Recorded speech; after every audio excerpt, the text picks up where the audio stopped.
Lito Official. Yun, pakisuportahan natin po mga kabisnes. Opo. Meron na pong sariling YouTube channel si Kuya Vera, ay si Kuya Lito at saka si Ate Vera. Thank you po. Ano lang po, unahin nyo, Vera and Lito, no? Vera ang nauna. Baka minsan kasi Lito, Lito and Vera. Opo. Una po si Ate Vera kasi mas malaki siya.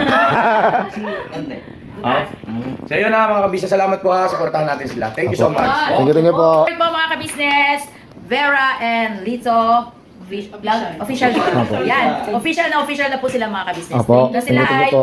isa na excuse me po, isa ng vlogger. Thank you po. Sa langaran ng larangan ng YouTube channel. Thank you po. Ate Kuya. Please subscribe, like, and share. Yun o. Salamat. Naimbag ngal daw tayo amin mga ka-business. Kamusta po kayong lahat mga ka-business namin minamahal? Sana po nasa mabuti kayong kalagayan mga ka-business namin minamahal. Ito po at magluluto na naman po ang inyong lingkod mga ka-business.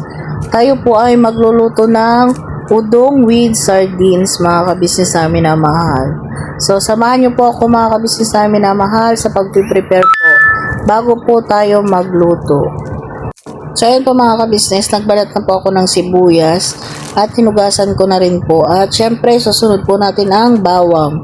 Ganyan po ako magbalat ng bawang mga ka-business. Pipit-pitin ko po muna siya bago po balatan para mas madali na pong tanggalin yung balat. Hindi na po siya makapit mga ka-business.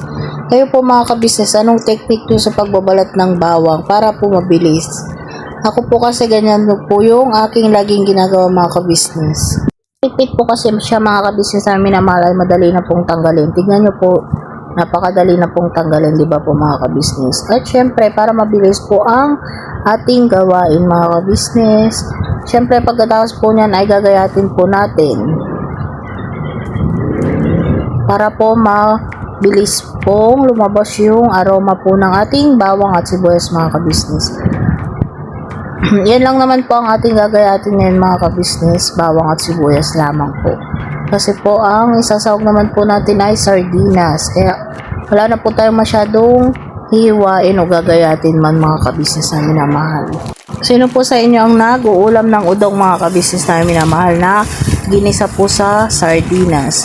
So yan po yung aking lulutuin for today's video mga ka-business. At syempre hindi nakain po ng kanin sila ate. Ako po ay maglalaga po ng egg para pang partner po nila ang partner nila doon sa udong mga ka-business namin minamahal. Yun po pala, nilalagyan ko po ng asin mga ka-business yung aking nilalagang egg para hindi po siya mag-crack-crack yung kanyang mga shell mga ka-business namin minamahal. May nagturo lang din po sa akin yan mga ka-business. Try nyo din po, baka sakaling makatulong din po para hindi po magka-crack-crack ang egg po natin pag nilalaga mga ka-business namin minamahal. So mag-uumpisa na po tayo mag-gisa mga ka-business. Tulad nga po ng lagi kong sinasabi, ang aking paggigisa po mga ka-business ay sabay na po ang sibuyas at bawang para sabay pong lumabas ang aroma po niya. Para sa akin po kasi mas gusto ko po kasi yung sabay na mga ka-business namin minamahal. So yun po, samahan nyo po ako. Gisa lang po natin yung sibuyas at bawang hanggang sa mag brown po siya ng konti mga ka-business. At syempre ang ating isasawgay ang sardinas mga ka-business. Dalawa lang po yan mga ka-business at konti lang naman po. Konti lang po yung niluto ko ngayon mga ka-business at kami lang po nila ate dito sa ka-business house. Nakauwi na po kasi yung mga kagwangs mga ka-business. So yun po, tapos na pong maluto ang aking sinaing. Sabay-sabay na po yan, sinalang ko sinaing.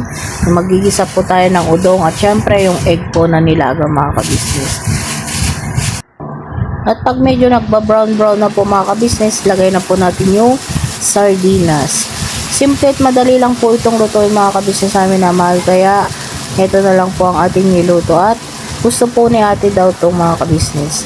Syempre, pagka naggisa po tayo ng sardinas, lagyan po natin ng konting suka mga ka-business para matanggal po yung langsa niya. At syempre, sayang po yung mga natira-tirang sauce po ng sardinas. As Pilipino mga ka-business, yun po ang ating lalagyan ng tubig pang sabaw po natin mamaya-maya mga ka-business. So yan, konting pakulo lang po, gawa po ng suka bago po natin haluin mga ka-business. At maya-maya po ilagyan na natin ng sabaw. Yan po, maglalagay na po tayo. medyo dadagdagan ko lang po ng sabaw mga kabisnes namin na mahal kasi masarap po dito ay yung may konting nahihigop-higop po mga kabisnes. Kaya medyo dadamihan ko po ng konting sabaw mga kabisnes. Yung iba po kasi mga kabisnes, pag nagluto po ng udong na with sardinas ay para po siya yung kanton na yung dry na po. Kaya ako po, ang gagawin ko po mga kabisnes ay may konting sabaw po para po makahigop po tayo ng sabaw. So yun po mga kabisnes, naglagay pa po ako ng tubig at dadagdagan ko pa po ng konti mga kabisnes para po kasi medyo madami-dami naman po yung udong. Ang udong po kasi habang sinisip-sip din po niya yung sabaw mga kabisnes. So yan po, at syempre lalagyan po natin ng pampalasa mga kabisnes namin na mahal para bago po kumulo ay may lasa na po ang ating sabaw. So yan po, kumuha lang po ako at hindi ko pa po na ready. Lalagyan po lang natin ng konting magic sarap mga kabisnes namin na mahal. Yun po ang ating pampalasa. Yan, okay na po yan mga kabisnes namin na mahal. Kalahati po ng magic sarap. At syempre, ang hindi aalis po sa ating putahe lagi ay ang paminta. Yan po mga kabisnes. Masarap po niyan, medyo may kagat po yung paminta mga kabisnes namin naman. At meron po akong nakitang konti pa doon at ilalagay ko na rin po. So yun po. Medyo dinagdagan ko po talaga mga kabisnes, baka po magtaka kayo bakit maraming paminta. Medyo dinagdagan ko po para masarap po dyan ay ang maraming paminta. So yun, titignan po natin mga kabisnes kung nakulo ng ating sabaw. Hindi pa po pala at tayo po pala ay maglalagay ng asin. Nalimutan ko po mga kabisnes. Syempre, control lang po muna at mamaya po ititikman pa natin para po alam natin kung mag-a-adjust pa tayo mga kabisnes. So yan, malapit na pong kumula mga kabisnes, antayin na lang po natin. At syempre po, mayroon po pala akong sasabihin mga kabisnes, may nagsabi po bakit daw ang itim ng sangkalan namin. Dark brown po yan mga kabisnes, yan po yung nabili sa Enchanted Kingdom. Yan po ay kahoy. Hindi po yun maitim ma'am na galing po sa dumi. Pagka nababasa po kasi pag nagagayatan mga kabisnes, umiitim. Ewan ko po ba sa sangkalan namin. Pero hindi po siya yung itim na dumi mga kabisnes pag nabasa lang po yung pinakakahoy niya. So yun po mga kabisnes, kumukulo ng ating sabaw. So ilalagay na rin po natin ang ating mga udong mga kabisnes. Syempre unang-una tikman natin para alam natin kung mag-a-adjust pa tayo mga kabisnes. Pero okay na po yung lasa niya dyan mga kabisnes at lalagay na po natin ang noodles. Sino po mga kabisnes ang nakain sa inyo? At sino po ang nakakamiss ng ganito mga kabisnes, udong with sardines? Ayan po mga kabisnes.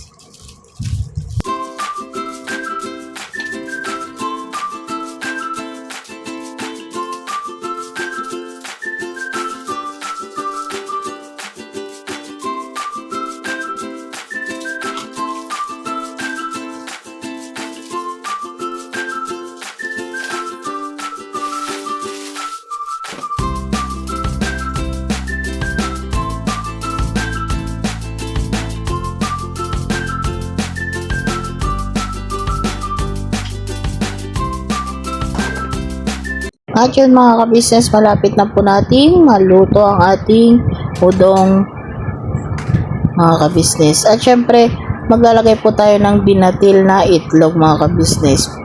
3 lang po ilalagay ko dyan at pampalapot. Medyo pampalapot lang po ng ating sabaw.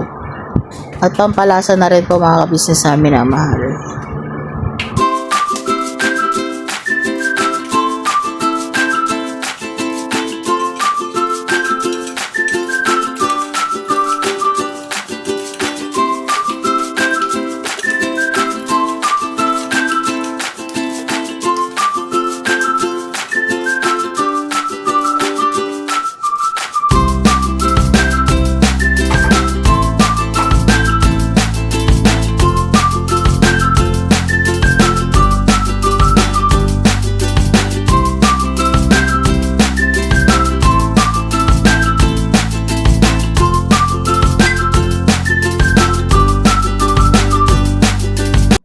At yun mga kabisnes, kita nyo naman po, nagdagdag pa po ako ng konting sabaw mga kabisnes. Kasi maya-maya pa po ay wala na pong sabaw to mga kabisnes namin na mahal.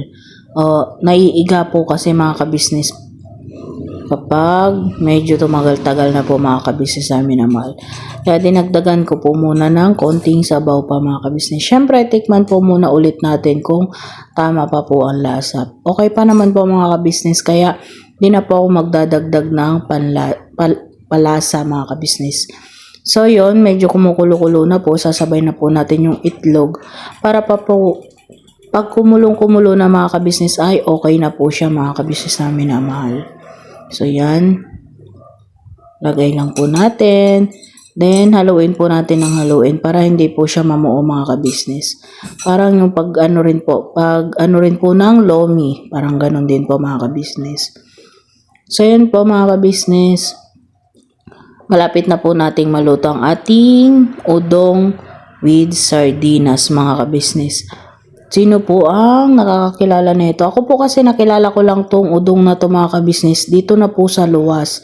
Wala pong ganyan sa amin. Ang meron po kasi sa amin ay miswa at mga sotanghon lang po. Yun lang po ang nandoon sa amin. Udong po, hindi po familiar doon sa amin yung udong.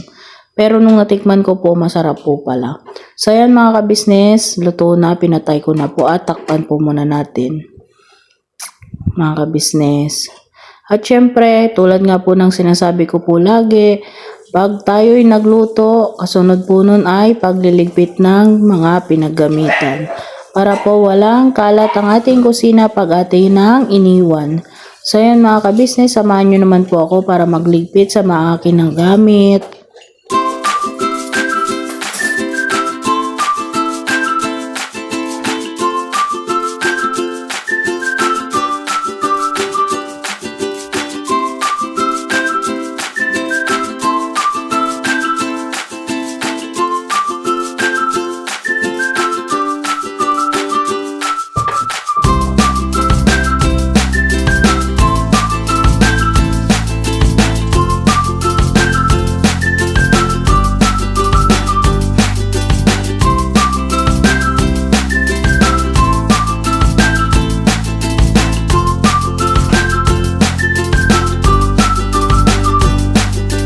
At syempre mga kabisnes, pagkatapos po nating maghugas ay punasan po natin ang paligid ng ating lababo para po malinis po mga kabisnes. At syempre po pagkatapos po nating magpunas ay labhan na po rin po natin ng diretso ang ating basahan para hindi po mangamoy or mamaho mga kabisnes namin minamahal. So yun po mga kabisnes, naalala ko po pala ay mayroon pa po pala akong nilulutong egg. So titignan ko po mga kabisnes. Tip po konting tip lang po mga kabisnes, kung naglalaga ka po ng itlog mga kabisnes, tapos pag inangat mong ganyan at natuyo po siya agad, ay okay na po siya mga kabisnes, lutong-luto na po siya. So yun, may nagturo lang din po ulit sa akin yung mga kabisnes at gusto ko lang din pong i-share sa inyo para dagdag kaalaman po nating lahat mga kabisnes namin na mahal. So yun po, lalagay ko na lang din po sa mangkok mga kabisnes yung nilagang egg. Kasi mamaya-maya pa po kakain sila ate. Nasa taas po kasi sila at may kausap lamang po. So yun po mga kabisnes. Ang ganda po ng ating nilagang egg mga kabisnes. Wala pong mga crack. Di po basag yung shell. Yan po. Yan, pinapakita ko po para malaman nyo po kung totoo or hindi yung sinabi ko kanina. So yun, hanggang dito na lang po siguro tong vlogs na to mga kabisnes namin na mahal. Salamat po ulit sa pagsama at syempre salamat po sa pagsuporta lagi sa Kabisnes Official, Papa Dins TV at syempre Kabisnes Family. Syempre mga kagwangs mga kabisnes ay suportahan din po natin. Syempre sana po wag nyo pa kakalimutan ang inyong lingkod, Vera and Lito Official mga kabisnes. So yun po mga kabisnes, pagbubukod ko po muna pala sila ate para kahit magkainan na po yung mga iba ay meron na po, safety na po yung ulam ng first family. Ganyan po lagi ginagawa ko mga kabisnes. Tuwing makakapagluto po ako ay nagbubukod na po ako para hindi ko po makalimutan na wala pa po silang ulam. So ayan mga ka-business, see you po sa susunod po ng mga vlogs namin at salamat po sa pagsuporta po lagi sa amin mga ka-business. Maraming salamat po. Sana po mga ka-business ay meron pong nadagdag sa mga gustong matuto kahit ito lang po ang aking naluto ngayon. Budget meal lang to mga ka-business. Yung malaki pong kaninang udong ay 30 pesos lang po yun. At yung maliliit po naman ay 7 pesos mga ka-business. At syempre sardinas po ay 30 na po ata ngayon. So ayan mga ka-business, pag ilan lang naman po kayo ay marami na po yung malaki mga ka-business. Kasya na po yun mga ka-business. Lalo po pag matipid din po sa ulam. So yun mga ka-business, eto na po yung ating udong with sardines. So hanggang dito na lang po muli mga ka-business namin na mahal. Paalam po. Ingat po kayo lagi at God bless you all po. Goodbye.